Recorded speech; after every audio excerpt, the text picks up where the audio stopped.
Triple XP. Feet are your passion. Willow's early years, like when she was like 1 upwards, like force fed her. David Attenborough was Such an awfully weird, amazing show. It made no sense, but I loved every moment of it. Welcome aboard. This is Triple XP. There's not really been a lot going on in anything.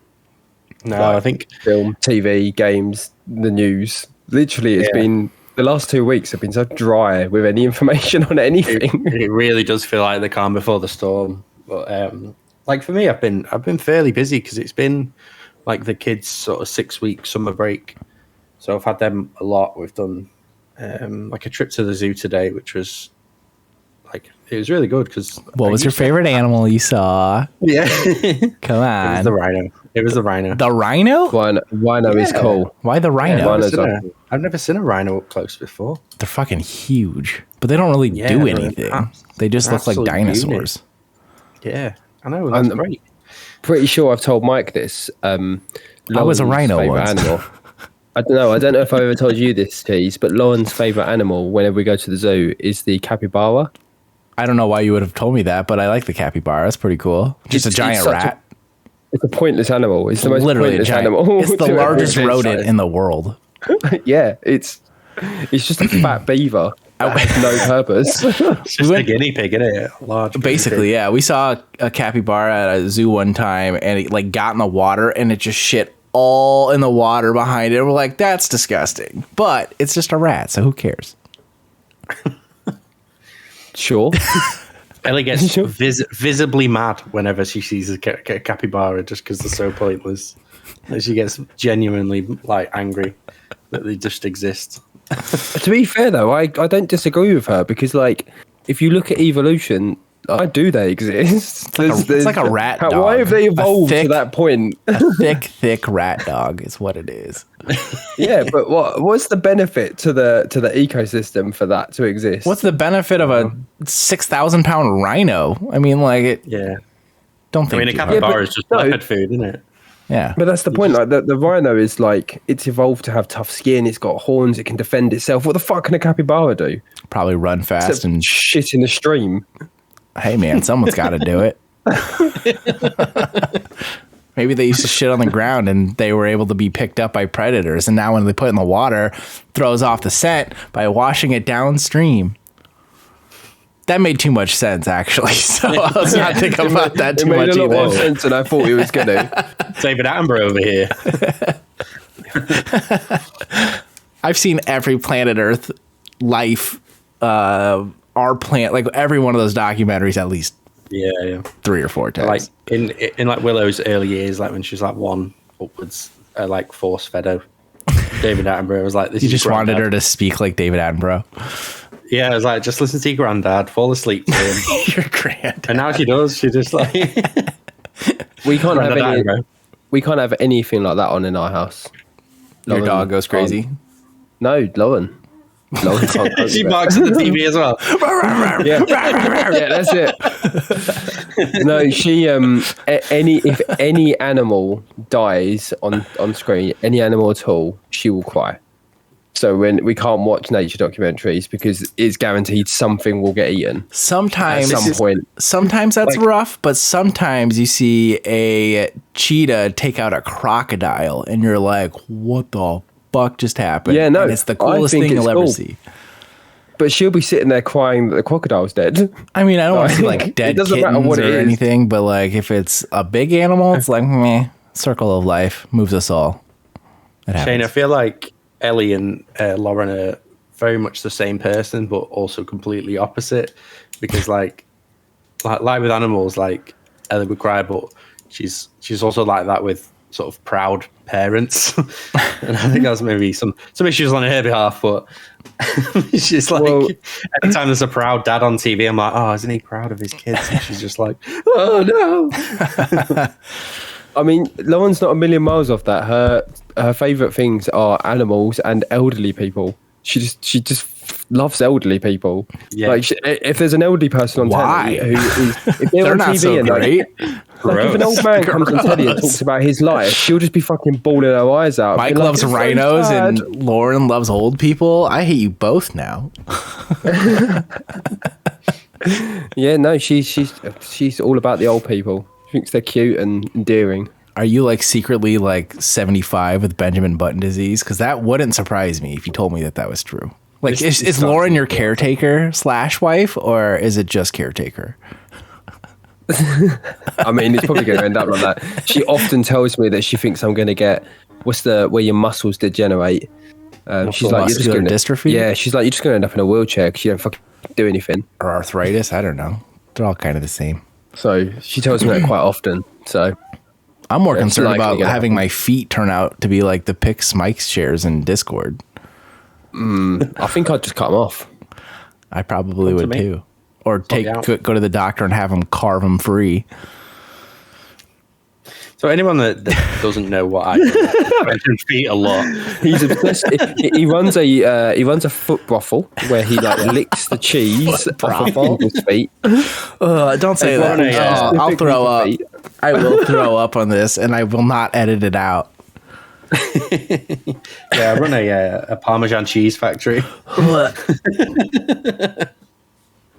But no, I basically work in the field of podiatry or chiropody, depending on where you're from. Yeah, that explains that. I'm not just got a weird foot fetish. Feet are your passion. They're really not so- just pay the bills. So what that means is for me and Cheese is that we get sent not pictures of obviously from Mike's work because that would be wrong, but he sends us TikToks that he finds of people's feet. That obviously he thinks are just That look hilarious like or rhino hooves. Like, oh, this is what I dealt with at work today. Are very similar, and me and Yeah. Cheese are vomiting while we're trying to eat our spaghetti with our Parmesan cheese on it. Feet cheese. Yep. Pretty much. Yep. Yeah, that's so. Yeah, It's only when I have a slow day at work, which is all the time. I was going to say, do you ever have a fast day at work when it's dealing with old people's feet? My brother so literally just texted me and said, out of Parmesan. Totally different conversation, but that just happened, and I don't like it even a little bit. Just let him know that Mike's No, got it's fun. I am He'll upset. ship it over. Michael, ship it over. It'll be with you in 2 to 3 days. Oh my God. I hope he gets caught up in customs then, because I wouldn't even want to know what the smell. stop. We don't need to keep talking about it. Just we had No, that something is gross, and we wear masks for a reason. And it isn't Yeah. COVID. on the note of something gross, but also sad, and kind of linking back to the animals. We had a really sad story that happened in our household in the last couple of days. This And is no, our it's not worst funny. episode ever. Yeah, this is a depressing episode. No, we had so we have quite a big garden, and we get hedgehogs. Lauren likes to feed them. She loves wildlife, as you could probably tell already. And the other day we had Especially a baby old hedgehog. wildlife. Yeah, definitely old wildlife. No, we had a baby hedgehog in the garden. We've yet to see a baby hedgehog in the garden. It was out really early though, like during the day, which I thought was odd, but I didn't think a huge amount of it. We gave it some food. It went on its merry way. The next day, Lauren finds it just laying on its side on our path in like the middle of the day. And for anyone who doesn't know, hedgehogs generally come out at night. They don't generally come out at day because they'll be attacked by predators. See, we don't have Well, that's wild something hedgehogs outside. here, so I have no idea. Yeah, they generally don't come out during the day. She picked it up and brought it in, and something has either bitten or it's caught its leg on something and it's ripped its entire leg off. And inside the wound was just maggots galore. Like it was just absolutely filled with maggots. It was horrendous. Gross. She took it to a local rescue who obviously had a look at it and it got passed on to a vet. They tried to clean it out, but apparently the maggots had got so deep inside it, they were like, there's nothing to it there to put it Oh, down. yeah, that thing's dead. Yeah. Yeah, so there's a nice depressing story for this podcast. Yeah, Dead so hedgehogs Lauren, and if you are cheese. watching, I'm sure his parents were proud. You did the I mean, best I you think they'd could. abandoned it, to be fair. Well, so, I mean, going back to the fact that nothing's happened, I've literally spent, since I last spoke to you guys, I've spent pretty much every day I've not been at work doing DIY, prepping this office room for Mike's return to the south. For Mike's big move in. It shall be cleaned. Clean. You should have made Mike clean it. Save yourself a step and be like, hey man, you want a place to stay? It's not going to happen though. Clean this up. It won't happen though, will it? Ellie's tried that for 7 years now. One of these days my office will be cleaner too, but it's getting there. This stuff just needs to go on the wall over here, and all this stuff just needs to be sorted a little bit more, but I've made progress. And that's the thing that we had, like coming back from the honeymoon. There's been lots of things that I've wanted to do to the house for quite a while, but where we've been obviously saving for the wedding and sitting on other jobs and stuff, and sitting on so much wedding stuff that we didn't have space. So now's the time to do it. So like I built a walk-in wardrobe last weekend, and then I've been like putting up these shelves, and just like at the moment I'm just like, right, let's just spend all of my time like just doing upgrades to the house where I can. Yeah, it's just so expensive though. We've been doing that, but with like convenient, like with stuff we've wanted for a while. And like we got back a gaming computer. I just got this giant beanbag chair for my office so that I can lounge because I have a TV up there. My Stardew Valley guidebook, which was very important to me. Some other random stuff that I bought. I got one too. Yeah, see? It's fucking awesome, man. Yeah, it came today. We did go to I want one. We went to a concert last week because, as you can tell by my corn shirt, the shape of Iowa. So if you're in the U.S., you know where Iowa is. But it's been the Iowa State Fair, which brings in like 1 million people over the course of like a week. And we saw Demi Lovato in concert, which was actually pretty which was actually pretty awesome. I hate the fair. I hate the fair and everything about it, but they're not there for the corn, they're there for the Demi Lovato. For Demi Lovato, yeah. She had a new album that came out on Friday, and it's like more punk pop, more punky. So it was actually pretty good. It was good. I didn't care so much about the concert, but my wife wanted to go, so we did. I mean, I don't hate Demi Lovato. I don't really like Demi Lovato, but I don't hate her.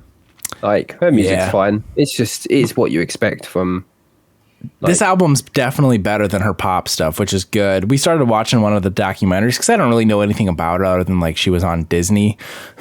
And I've actually learned some stuff. She's clearly been a troubled person, but she's figuring out her life, and her new music is solid. And I don't mean this in a horrible way when I say this, but is there many child actors that have come out of Disney that haven't been troubled in some way? Like, I can't imagine that the fame they get from the Disney world does a lot of good for them when they're young. Just off the top of your head, Vanessa Hudgens, Zac Efron from High School Musical, and then like Selena Gomez, who's Miley Cyrus.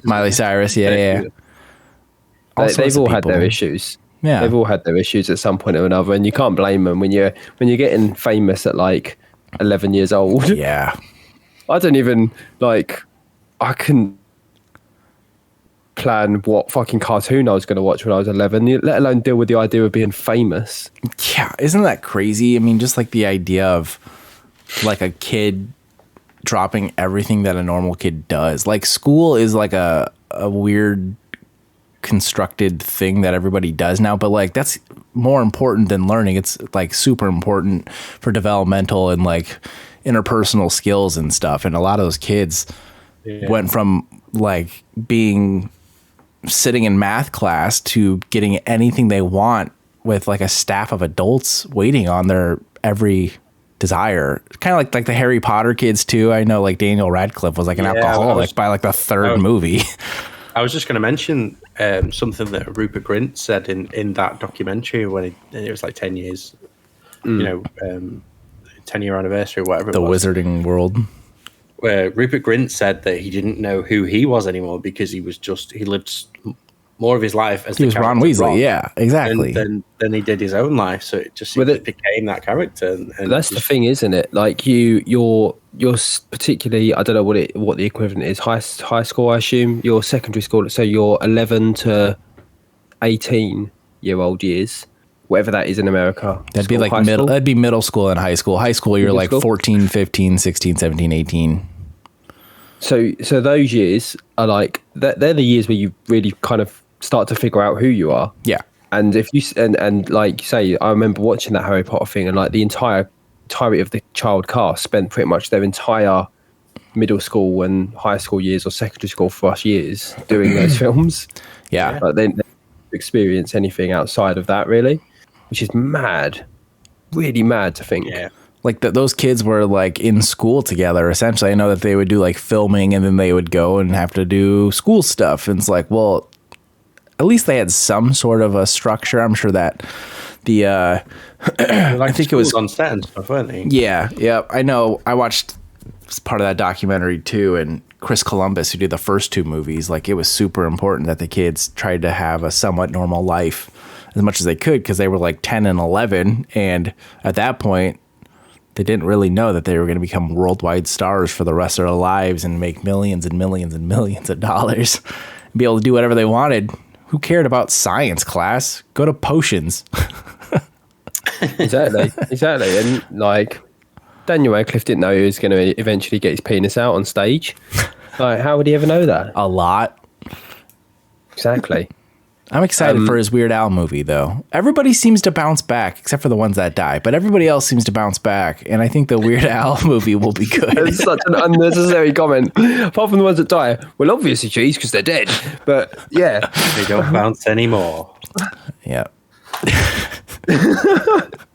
now, on the note of TV programs and actors and stuff, how are we feeling about soon, or have started, or are starting? So I don't know. Lord of the Rings, Rings of Power, and Game of Thrones. Oh, that starts tomorrow. House of the Dragons, is it called? House of Dragons. They both start either soon or have already started. I don't think Game of Thrones has started yet. Game of Thrones, I think, starts Game of Thrones soon, is and Lord of the tomorrow. Rings- Is literally tomorrow. But I don't know. I meant Lord of the Rings. I don't think Lord of the Rings I think has it's started. within the next six or 8 months. It's fairly soon. I think it's like September, isn't it? It might be even closer than that. They have a whole host of Game of Thrones stuff lined up. So there's definitely more Game of Thrones coming. It's definitely not gone away. I hope it's more towards like the earlier seasons than maybe the last season. September I know 2nd. a lot of people had issues with the last season more specifically, but I thought it was all right. It's just September 2nd. It's Game of Thrones. The last season anyway is a branch off the book, and this is just going to be another branch. It's fine. It's more Game of Thrones content. Yeah. It's someone's spin on it. Whatever. I'm not one of these that's like it's not the book. It's not the same. I just don't get it. It's a TV show. It's meant to be entertaining. Yeah. The TV show was entertaining. I wish I The knew you story- guys during Game of Thrones and all that hype. I think that would have been a lot of fun to be able to discuss that with more people that were so intrigued by it. Because I'm sure, like me, you guys were probably obsessed with it too. I just restarted watching it for like the fourth time too when I was playing Stardew Valley the other day. I'm like, this would be a nice little heavy show to watch while I play Stardew Valley and harvest A nice, super heavy show. It's I've not been doing the terrible. same.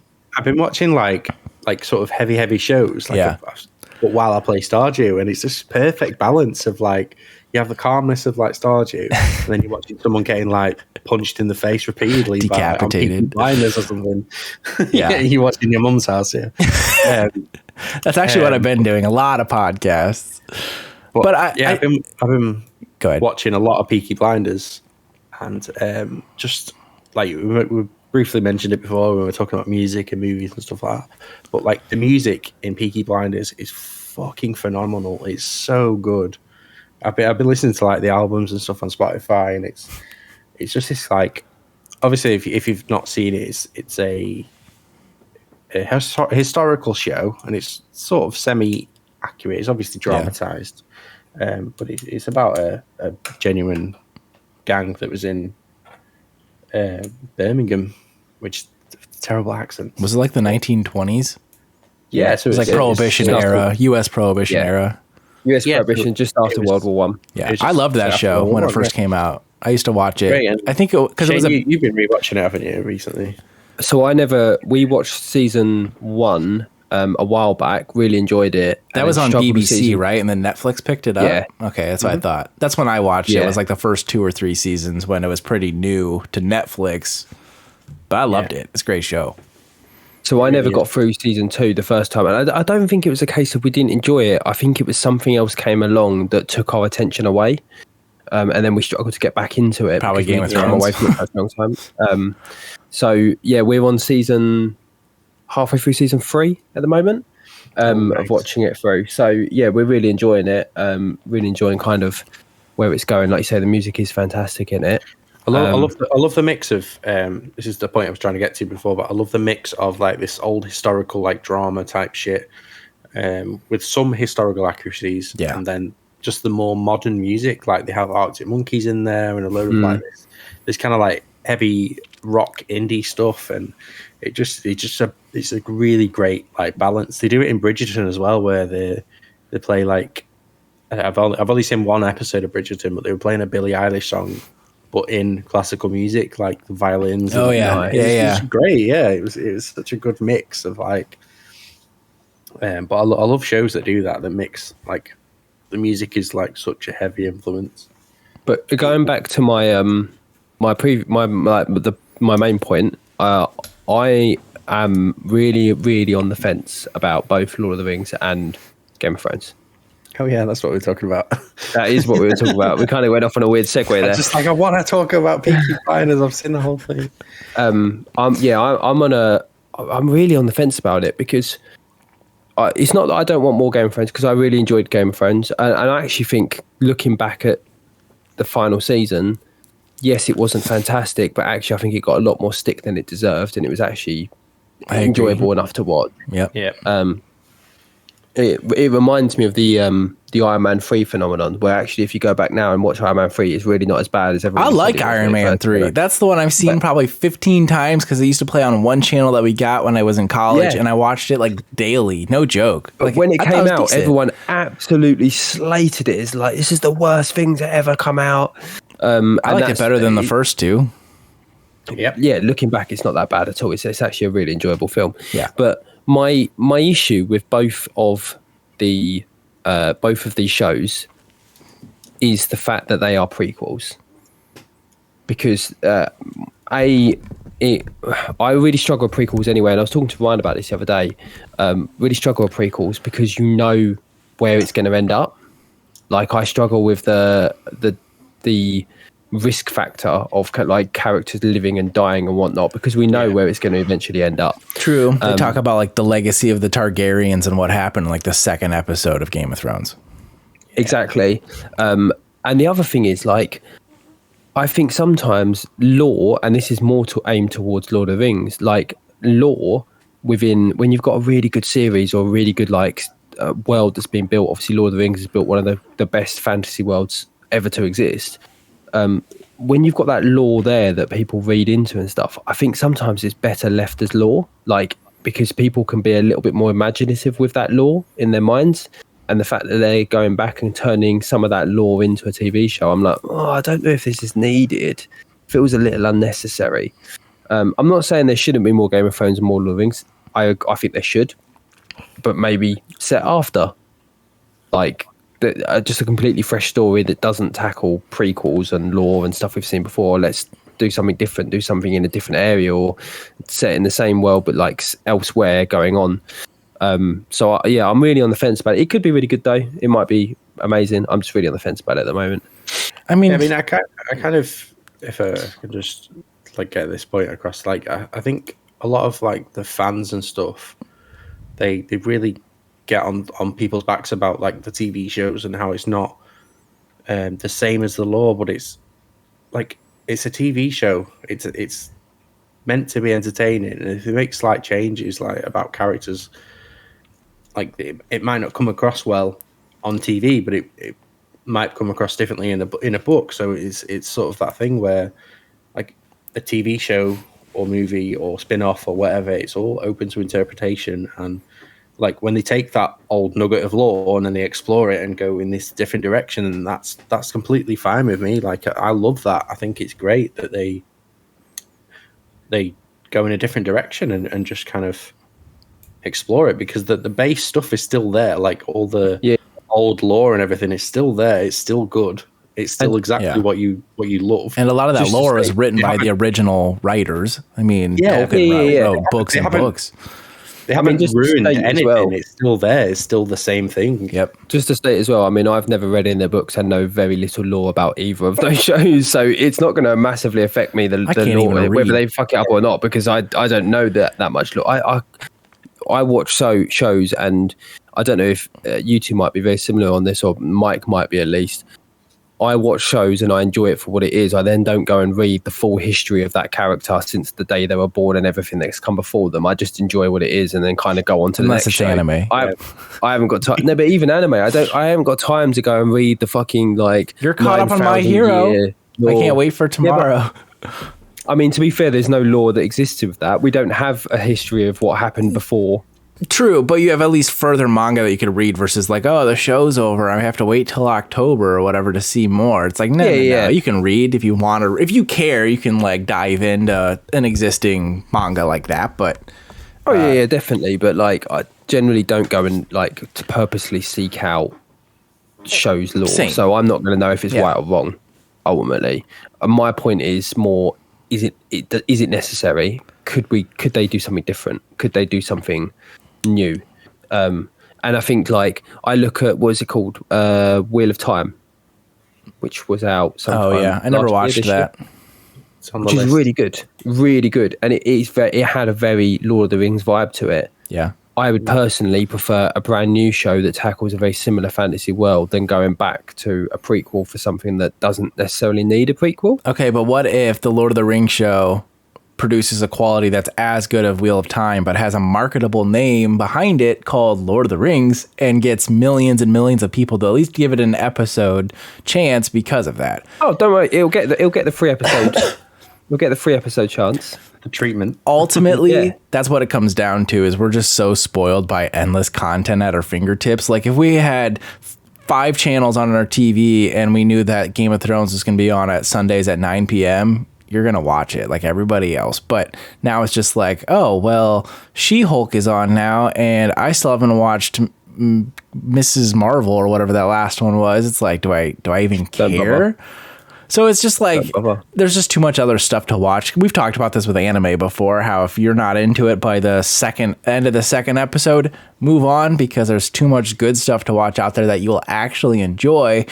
But at the same time, I totally understand the marketability of like these IPs of Lord of the Rings and Game of Thrones, where they're going to milk it and milk it and milk it until it's bone dry, but their pockets are stacked with millions and millions of dollars. Yeah. 100%. I'm okay with them milking it until it gets to the point of like The Walking Dead, where it's like Ruining it. You Season milk it to the point that it's 69. dry. Yeah.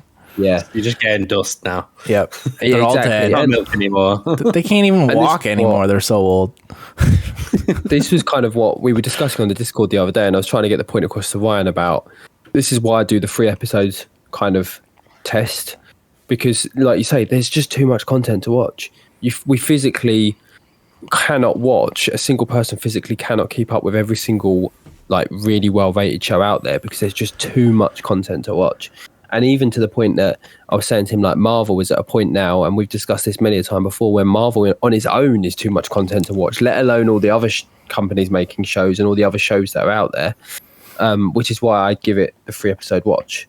Kind of like that anime you told me to watch, Goblin Slayer. First episode, dog shit. Second episode, you're like, all right. So then I gave it a 3rd, and then I'm like, okay, I need another season. Like, anime is really specific like that, I think, isn't it? And anime is kind of where I developed the 3 episodes from, because episode 1 is setting up the characters. Like you're finding out who's who. Yeah. Episode 2 is setting up the world. That time I got reincarnated as a slime was kind of that way too, because you're like, what the fuck is this?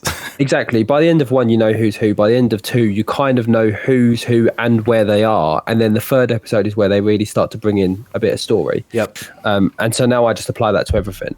And every single time I've gone against the 3 episode rule, I've regretted it. Ms. Marvel was a prime example. By the 3rd episode, I was like, I fucking hate this. It's so boring. I do not enjoy any part of this, and I pushed through, and I hated every part of it. It was unenjoyable all the way through. I hear She-Hulk is good. I'm giving it a wide berth for the moment. The way I read, it said that all marveled out, I think. They said that this one's like set up like a sitcom though, which is kind of original compared to most of the Disney Plus stuff we've seen. So I'm curious. I mean, I'll probably wait until everybody's sick of it, and then if they're like, "Yeah, don't watch it," then I won't. WandaVision wasn't WandaVision like? Yeah, that was sitcom too, I guess. But I loved WandaVision. I thought WandaVision was great. The issue I've got, and I think Mike might be on the same page as me in this, that I'm so marveled out right now that even if it's good, I think I'll be negative towards it. Like if I start watching it now, I'm so like not anti-Marvel, but I'm just so drained of the Marvel universe. That even if I sat down and watched it and it was a top quality show, I think I'd still come away going, I just don't want to watch this. I feel like we didn't have enough time to like grieve over like Tony Stark and Cap and all those other like great heroes that aren't in it anymore. Yeah. It's like, before it's like, here's another great hero, and it's like it just feels like they're just ramming it down your throat now. So and that's where, like, yeah, it's not for me. That's where the Eternals went wrong, I think, because they're like, here's all these new characters, and you're like, too soon. And then Shang-Chi came out, and you're like, okay, here's at least one character that we like, and that movie was so well done. But after that, but even Spider-Man wasn't anything like super original and new, other than like the big spoiler of that movie of the three, but like. And I loved that movie, but still, it's just like, this is just another Spider-Man movie. Like, there's nothing groundbreaking. I did love Spider-Man. Spider-Man was great. Yeah. Spider-Man tickled the nostalgia. Yeah, it was a different movie compared to what's coming out now. Yeah. As like the next phases and stuff. It's like because he's the carryover from the previous phase, like the same actor and the same villains and the like stuff we've known for the last 20 years. Yeah, but it was a different movie because it was more hitting on the nostalgia, like you said, Shane. Yeah, it hit those nostalgia notes. Whereas, like you say, I think that's been the last, in my opinion, really enjoyable Marvel film that we've had. Everything since No Way Home has fell a bit flat. Yeah, I didn't like Doctor Strange very much. I've watched it twice now, and I liked it less the second time I watched it. See, I haven't watched it a second time yet, but I almost fell asleep the first time in the theater. And I thought Thor Love and Thunder, honestly think it was trash. I thought it was fun enough. About it, the more I hate it. I've not seen it yet, and I really loved Ragnarok, and I really love what I butcher his name every time, but Taika Waititi. Yeah.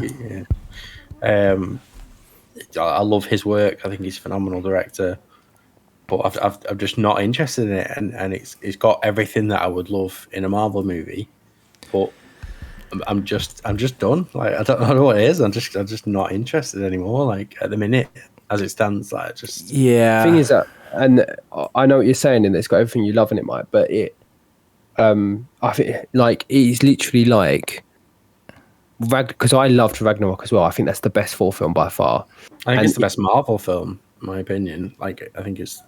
I mean, I don't know. Endgame. Still, maybe they were like Endgame and if you're talking about solo, it's still one of the it's by far one of the best solos. Shang-Chi might be the best solo. It's kind of like ice cream. Like Ragnarok is like ice cream in that it's great, but you can have too much of it, and that's what Thor Love and Thunder does. Like it just gives you too much ice cream, and you're going fucking brain freeze. I can't handle this. Leave me alone. Go away. This is too much. There's too much sugar. It's like a capybara. I'm gonna have a fucking coma. I would say that Thor: Love and Thunder is like if Ragnarok teased, not Ragnarok. Yeah, no. Love and Thunder is if like it was Ragnarok Part 2, but they just kind of teased at your favorite parts of Ragnarok. Like they never really get to finish out an idea so much because there's so much going on in that movie.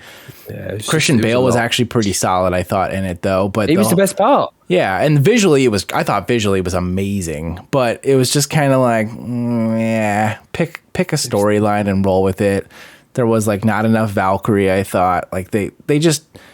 When you bring Jane back into the fold, which they gave away in the preview, so that's no real spoiler, like there was just too much to do. And then they made it like this heavy story, and it just got to be too much, I thought. You can't take Thor from being like the big dumb god to Ragnarok, where he's like the jokey funny guy all of a sudden, and then kind of go back to like someplace in between those two things and never really get a good clarifying idea of who Thor is now. So yeah, it was fun. It's probably worth a watch at some point when they add it to Disney Plus, but don't hurry and go see it. I think Disney as a whole, like, well, just Marvel as a whole, is like with all of the Thor films, have really struggled with like Thor's identity. Like, they're not Definitely really massively. Like, he's like different in every film you watch. So it's like, yep. So, But I do worry about, and I worry with Star Wars going the same way, in that it's just too much content. Like, how many Star Wars shows have they announced? It is an unnecessary amount of shows. Like The Mandalorian, I thought was a stretch because I was like, oh, this will be interesting, and I watched it and I loved it. And now I'm just like, I don't know if I'd care enough to go watch another season of that. Like, it's just too saturated with too much shit, and it's all the same. And it's just like, if I can't pronounce everyone's name and remember it, I probably don't care enough to keep watching it. And Star Wars, I think Mike's been this way for a while about Star Wars. It's just kind of like, take a break. Like the joy of even the shitty new trilogy that had come out was at least we had to wait years between the films to be disappointed. Now it's like we're disappointed every other week at a new episode of something, and it's just like that's our desensitization right there. It's just kind of like you put all the shit in front of us, and now it's like, oh, well, this is no longer cool. So the thing, like, and I know we've said this before, the thing with The Mandalorian is that it tackles a part of Star Wars we've never seen before. It tackles the outer worlds and parts of the universe and characters we've never seen before, which is what I've really enjoyed about it. Things like Obi-Wan is where my interest has started to flake a little bit. I never even watched Obi-Wan. They're going back to that Jedi-focused world, which is what burnt me out the first time, because that's one of the most overplayed parts of Star Wars, is obviously the Jedi storyline, because we've had 9 Jedi storyline based films. I mean, I might catch a lot of heat for this, but maybe from Jedi himself. But I'll make this your soundbite at the beginning of the episode, just to wean people out from the start. But yeah, just fuck Jedis, man. They're so fucking vanilla and over, like, they're just a one trick pony. Like, they're just the good boys, and there's nothing like. There's no middle ground there with them, or grey areas or anything like that. Nothing interesting. They're always like... They're space priests. Yeah, basically space priests. So fuck you. Fuck you, Jedi. If you think about it, though, in terms of how all these shows came out, it's actually brilliant, because it's like, all right, here's a bunch of Star Wars shit. And we're like, okay, great, yay. And we're like, and here's this one show that you'll actually care about because it's characters that you've seen before in the first, second, and third movies, and you're like, yeah, all right. And now they're like, and here are our 15 announced shows, so hopefully we can win all of you guys back with just this little bit of Obi-Wan, and then it's gonna hook you. And now you're like, oh shit. That's why there's no new Marvel fans. You're either a day one person when you started watching Phase 1. Like, there's nobody that's like, I think I should watch Marvel for the first time and sit down and binge watch 45 movies in like a month. Like, that's not happening. So sooner or later, they're going to lose you. But then that's why they sprinkle in these little things like the Groot TV show where kids can watch it, and then they're going to suddenly become interested in a character, and then they're going to slowly try to snowball that into the next series and get more ticket sales. Like, it's all a company, and it all makes sense, but it's just kind of like, okay, at what point does this lose traction? And with the movies slated for the next like 2 or 3 years, they're not slowing down anytime soon. And honestly, I'll probably see every one of those movies, but there's going to be a time where we're just like, come on, like, let's do something new, or let's take a break from superheroes. Like, trends only last so long. Saying that, I mean, right now, my opinion is Disney, stop announcing Star Wars and Marvel stuff and tell me when I'm going to get the Mighty Ducks Game Changer Season 2. Because that's all I want. We got Cobra Kai soon too. But then I'm saying all this about like Marvel and how I'm all marveled out, but then as soon as they bring out like new shots of fucking X-Men 97, I'm like, fucking yes, let's go. But that's the thing. They're literally appealing to everybody. That's a different level of Marvel, though, isn't it? No, it's not. No, it's the exact same thing because they're just trying to bring us all back in before they make us go see the new Fantastic Four. Like, it's all purposely thought out to the T. No. You're right, but Marvel X-Men 97 isn't part of the MCU. Right. Yeah, it's based on the old cartoon. You can watch that as a complete separate entity and never have to involve yourself in the MCU. Right. And this is the big issue that I have with Marvel now. Until they bring X-Men back into the MCU. Is that you have to have Well, I mean, they already have. It's Doctor Strange. Yeah. Like, there's that meme that whoever posted in the Discord not that long ago about like someone going to watch Avengers 35 and they've got to watch the 50,000 movies prior to that to understand where they're at. That's going to be all of us by the time we're like 60 or 70 years old. And we're like, oh, here's Peter Parker again. With great power comes great responsibility, and we'll all be like weeping. Like, But yeah, we do have a Cobra Kai soon, and I know Mike's been talking about how he's also a bit tired of that at the moment. Yeah, I mean, I'll watch it. I'll watch it all. Of course you will. On day one. 2 days in and you'll be like, I'm tired of it, Shane, but I have binged it. I finished it. Twice. I stayed up till 3 a.m. Cobra Kai never die. Yeah, I mean, I'm very excited for Cobra Kai. I'm not like super excited, like, 14 days until, like, I'm not counting down or anything. But I'll watch it, and I'll probably end up watching it the day it comes out like I did the last season. And then you'll be like, it's more of the same, but it's exactly what it should be. Like, they don't take a whole lot of risk because they don't have to. It's a pretty... It's another one of those dumb shows that are just an easy watch, and it's like, you kind of know where it's going. Yeah. Like, me and Ellie, we're currently watching a show called Below Deck, which is all about these, like, super yachts, and it's all about the staff that work there, and they all always fucking hate each other. But like, you know where the show is going, and it's just a fucking dumb, easy watch, and like, it's the same caliber as Below Deck. I'm afraid we've been watching. I can accept that. It's cheesy. It's dumb. It has fairly like you know where it's going, like you say, like you know where the storylines are going. Yeah. But it hits. The other day nailed it with his fucking. The thing with that show though is, for me, Cobra Kai is the No Way Home of TV shows from a nostalgia point of view. Like, it brings back all those old Karate Kid characters that I loved as a kid. Yeah. So it hits those nostalgia notes, but in a way that it's not just giving me the old stuff again. It's giving me new stuff, but hitting those, much like No Way Home did. Cobra Kai should be the worst show on television. It just should be. Like, the first time, but it's not. That first season that came out on YouTube was clearly like a money grab to try to just get like the people that watched the movies growing up to watch it. But then once it got picked up by Netflix and turned into a whole nother monster, it's just the perfect level of like cheese and the perfect level of nostalgia. Well, I'd say it's more the opposite way around. I think season 1 wasn't made as a money grab. It was made by the people that made it are genuine fans of the Karate Kid and wanted to see where that went. It's Netflix that have picked it up and gone, that's a moneymaker. But even the first 5 minutes, you're like, this show is so stupid. I want to binge watch it all. Yeah, exactly. Every time. Exactly that. Yeah. And I mean, seeing as this has pretty much turned into an entire episode just about TV and film. It's better than where we started, which I don't even know if that part will be in the episode, but hey, we'll have at least like 30 to 40 minutes of solid TV prep talk. Well, yeah, we'll have something. Have you guys watched any anime or watching or waiting on or any anime news whatsoever? I keep dabbling back to Black Clover. I think I'm on like episode 60 or something. I watch a couple episodes and I forget about it for a week, and I'm like, oh, I should watch some more of that. And then My Hero, I'm caught up in the manga up until the new one comes out tomorrow, which will be interesting. But that's really all I've watched for anime. Yeah, we can't talk about the manga because Mike won't have read it, and no. Mike I'm just going to say season 1. I'm catching up slowly with My Hero. I'm getting there. I think I'm caught up to where I was previously on like my first attempt at watching it all. So I'm getting close to where I was, which is like, it was like 60 episodes in or something like that. It was a few seasons in. You're not quite halfway.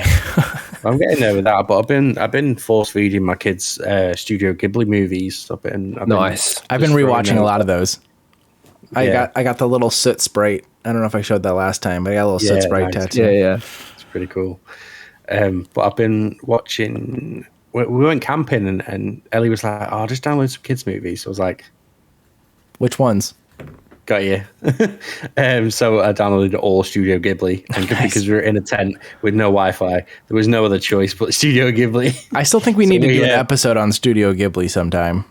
We really should, because it's one of those shows. Well, it's one of those like sets of movies that I really want to like every lot I've watched. I've not watched that many, but I've really, really loved, and I love how they create their characters and even down to like the background stuff. And I think when we had they're beautiful movies. He was talking about like how the background is always very interesting to look at, and there's always something going on in super the background. Detailed. So yeah. So I've always like picked up on that since he said it, I think. But we watched Arrietty. I haven't seen that one. Yeah, I like Arrietty. Yeah, which is essentially a take on the Borrowers movie. Yeah. But it's like a little Ghibli spin on it, and it's fucking fantastic. It's so good. I should watch that one. I need to send you to a link that I've still got on my phone. I think I remember telling you about this ages ago, but I don't think either of you had watched much Ghibli at the time. But Studio Ghibli released a shitload of digital artwork from their films for free. I've got the website saved on my phone because it's one of those ones that I go back to and just look at the art because it's just so. But it's still like the background art as well. It's not just like the character art. It's like some really beautiful, stunning pieces of artwork on there. So I'll have to send that over to you guys because it's the artwork is fantastic. Just throw it in the Discord, man. It's just I will do. It's just I still haven't brought myself to watch that most recent one that's on Netflix. I will never watch that one. It makes me upset. Earwig and the Witch or whatever. Yeah.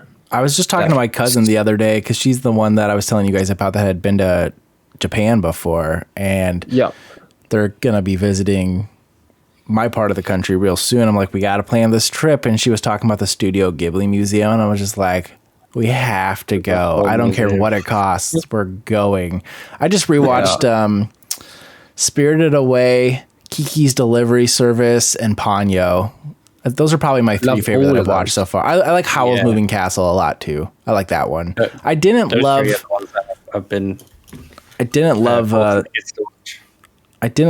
The Wind Rises or whatever that one was. That one wasn't my favorite. And same with the Princess Mononoke. I didn't love that one either.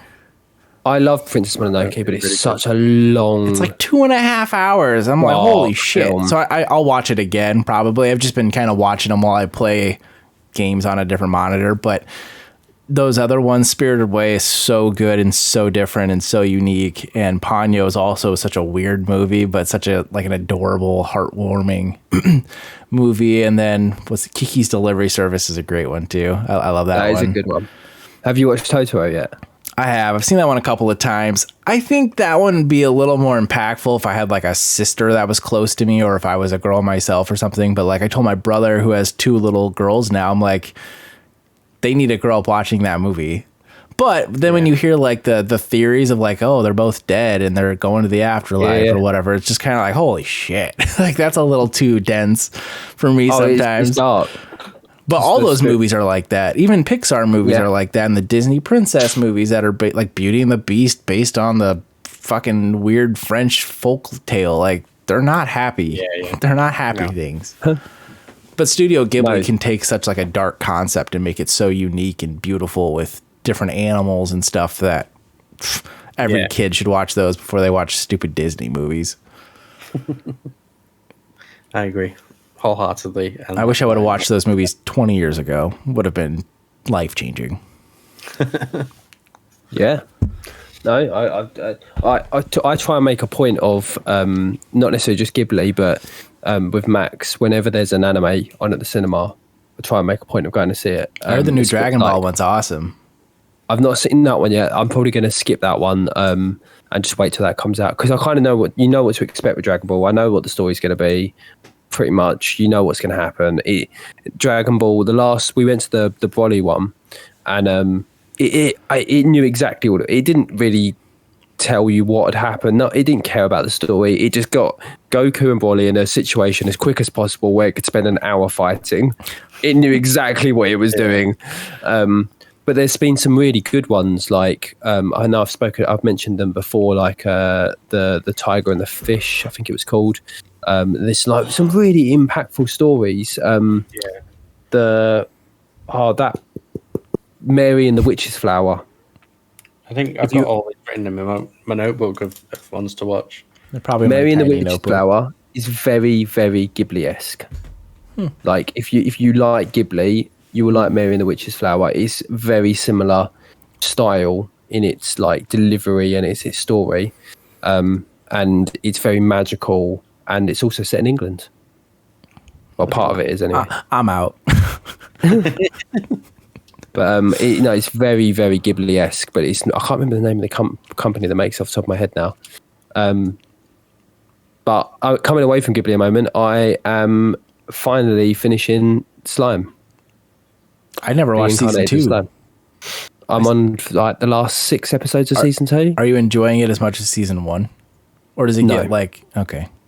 It's getting better, but it's been a really the first half of season 2 is really good, and then it gets really slow, and now it's just starting to pick up pace again. But I have it on because it's all dubbed now. I stick it on while I'm like cooking dinner, so I can just kind of watch it while I'm cooking.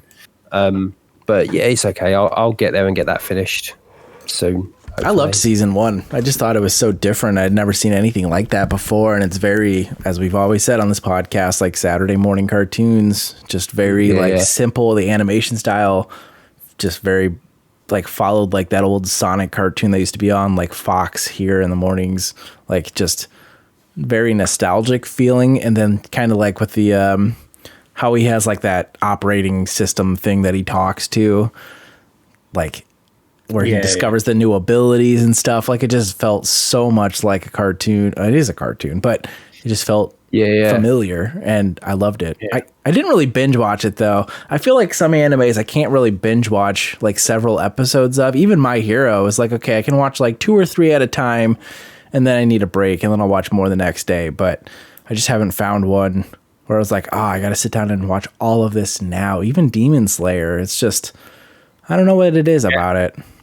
There's a lot of, there's one issue I have, and I've mentioned this a few times now, that is like, I get really fed up of like the shoutiness of anime. Yeah. Like it could be like the calmest shit going on. Like they could be picking flowers or whatever, and they'd be screaming about it, and it's like, just like, I'll just take a few episodes of that, and then I'll have to move on to something else. Yeah. Like, I wonder if part of it's like that. the complexity of the characters and the uniqueness of the story, where it's just like you have to process it a little bit more, maybe.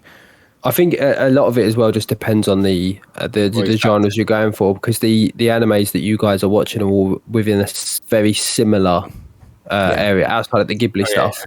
They're all within a very similar area. Did I tell you guys about the one that I've been watching and oddly really enjoying, and it's not weirdly sexual at all? Prison School? Again? No, it's called... Prison School 2? No, it's called... Prison College? No, my ex-girlfriend is my stepmom's daughter. Wait a second. Yeah, so like I have a funny story. I've actually been really enjoying it. Literally the concept is this kid goes out with a girl in like middle school or whatever. They go on summer break, they split up, and then his dad comes back without his knowledge and says, I've remarried, this is your new stepmom, and it turns out to be his ex's mum, and now he has to live with his ex-girlfriend as stepbrother and sister. This happened to my brother. Oh, really? So my brother dated a girl for like a couple of months, nothing long, but like in high school, they broke up, and now my dad's engaged to her mother. No way. So I'm actually finding it really interesting. Like they go to a new school where nobody knows that they previously dated, and there's this clear emotional battle between them both, between the fact that there is clearly a more than a brother-sisterly love between them, but they're also trying to obviously make sure that they are always acting in a brother-sister way, and they're not letting the kind of get into that. Oh, they're not But like then- still connected or anything, but they did date. Yeah, but it's like they now, because obviously they're still kids, they now live together, so they're spending all their time together. So those emotions they had before are starting to like show up again, and I'm finding it really oddly interesting, even though it's not an anime I do usually watch. Sexual And the minute tension you- on Christmas. yeah, it sounds like it's going to be fucking weird and sexual and Japanesey, and it is, but not in a weird sexual way. There's like no sexual nudity or anything like that, and it is all very much like about emotions. Yeah, I do wish we had about 10 more seasons of Prison School. I would watch every minute. Becca loved that show. Prison She School. said the other day, I wish we had more Prison School to watch. It was such an awfully weird, amazing show. It made no sense, but I loved every moment of it. It's anime. So now I know her tastes. I'm going to go hunting to see what other weird, overly sexualized Give me a animes bunch I of can find you. suggestions. We've just never watched any of them. What's that other one? It's like DxD or something like that. High School DxD. Yeah, that's like. Is that similar? It's very sexualized. High School DxD. So like, without ruining anything, like this, this isn't spoilers because it happens in like the first 30 seconds. It's essentially about a guy who gets turned into a demon, and is part of like this family of demons. But he learns that his powers come from the fact that he's a massive pervert. So like if he sees boobs, his demon powers go through the roof. Like he gets really powerful. It's literally just about a perverse demon who learns that he's really powerful the more boobs he sees. Sounds like I should watch it It's honestly hilarious. for science. And I advise anybody to watch it. I even cosplayed as him once for Comic-Con. That makes a lot of sense. This makes a lot Yeah. of sense. Yeah. I feel like slowly but surely, everything that is Shane is going to be unfolded before us, and we will all understand. We will know. We will just know. We will. That sounds like a good time to stop. Sure. What time are we on? I'd say we've probably gone over an hour anyway. It says an so- hour and 12, but by the time I cut out like 90 minutes in the beginning, we'll have a little bit left. of just depression and sadness. Yeah, Mike, then cheese, whoever. I don't know how we do this anymore. Kind of just let you guys do it. Mike does the speaking work. I do the editing work. Okay, yeah, that's fair. That's fair. I'll step up. Thanks. You are so brave. But yeah, so yeah, everyone, if you made it this far, thank you very much for watching. If you made it this far, why? Second of all, thank you. We're doing it live. Go watch Tell us in the the comments. Yeah. Triple XP.